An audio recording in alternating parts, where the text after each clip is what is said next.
జుక్కల్ నియోజకవర్గ కాంగ్రెస్ అభ్యర్థిగా పోటీ చేసి గెలుపొందిన తర్వాత మొట్టమొదటిసారిగా నిజాంసాగర్ మండల కేంద్రానికి విచ్చేశారు ఎమ్మెల్యే తోట లక్ష్మీకాంతారావు. కాంగ్రెస్ పార్టీ నాయకులు, కార్యకర్తలు మరియు ప్రజలు వారికి ఘన స్వాగతం పలికారు. ప్రతిపక్షమే కాదు, మన పడ్డ కష్టం ఏంటంటే 45 సంవత్సరాలు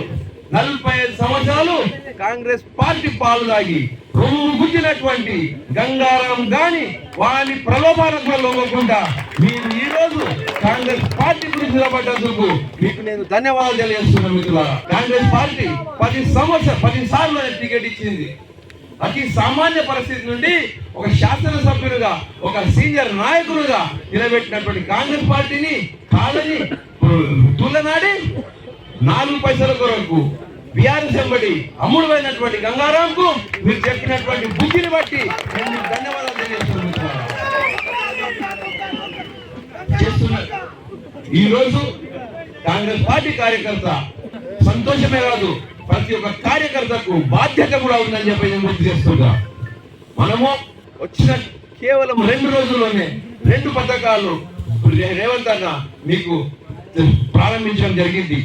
మొట్టమొదటిగా అక్కలు చెల్లెలు ఉచిత ప్రయాణం చేయడానికి ఆర్టీసీ బస్సులో ఏ ప్రాంతానికన్నా ఉచిత ప్రయాణం చేయడానికి ఇమీడియట్ గా రేవంత్ అన్న చర్య తీసుకొని మీరు రాష్ట్ర మొత్తంలో ప్రయాణించినట్టుగా ఆ స్కీమ్ ని ప్రారంభించడం జరిగింది.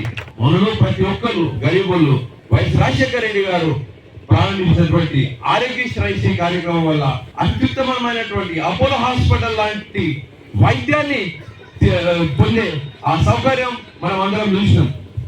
బీఆర్ఎస్ ప్రభుత్వం వచ్చి ఆ స్కీమ్ ని నీరుగార్చింది. దానికి 5 లక్షలు అని చెప్పడమే కానీ ప్రాక్టికల్ గా వాళ్ళు బిల్లులు కట్టలే.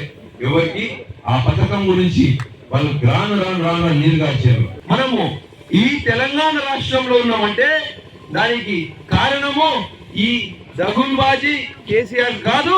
ఈ దగుల్బాజీ కేసీఆర్ చెంచాలనేటువంటి ఏ నాయకుడు కాదు.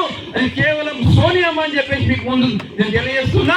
సోనియమ్మ ముఖం చూసి మీరు రోజు కాంగ్రెస్ పార్టీ కోటేసి గెలిపించడమే కాకుండా రాష్ట్రంలో కాంగ్రెస్ పార్టీ ప్రభుత్వాన్ని ఏర్పాటు చేయలాగిన మీ వంతు సహకారం చేసేందుకు మీకు ధన్యవాదాలు తెలియజేస్తున్నా.